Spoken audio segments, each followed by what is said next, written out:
Eetris Oleg ja Igor Formula 1-st. Formula 1 sarjas üldarvestusel teist kohta hoida Fernando Alonso enam liider Sebastian Vetteli püüdmisele ei mõtle. Me teame, et ei suuda võistelda üldarvestuse eest. Me ei suuda võita Tour de France'i, aga tahame võita etappe. Tokyos toimus Eesti spordi kõige tähtsam ajalooline sündmus. Nimelt Kaia Kanepi kohtus Jaapanis Barutoga. Tennisist Kaia Kanepi alustab peagi mänge $2 miljoni suuruse auhinnafondiga VTA turniiril Tokyos, kus hetkel käivas ka Akibasho sumoturniir. Ta kasutas juhust ja astus ringi koos Eesti mitteametliku saadikuga Jaapanis, siis Kaido Höösen ehk Barutoga. Matši võitis Kaia Kanepi 2-0. Korvpallist ka. Korvpalli EM-i järel levis korvpallisõrpudades kulutulena kartus, et Kalev Cramo keskmängijaks palgatud Bulgaaria koondises Nikolai Varbanovi tase pole ühisliigas mängimiseks vastav.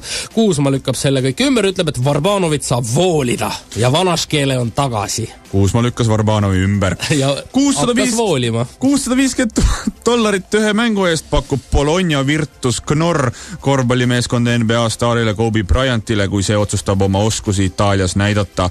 Oskused on praegu peidus.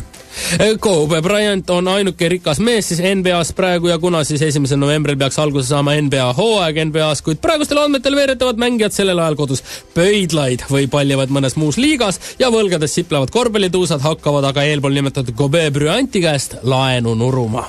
Üleeile Pärnu spordihalli eest varastatud Eesti võrkpallikoondise liikme Jaanus Nõmsalu auto on leitud.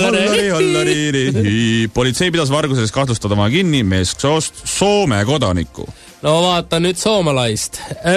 Sõudmisest, aerutamisest ja muust veesportidest ka 8 paat laguneb. Aeg on teha korrosioonitõrjet.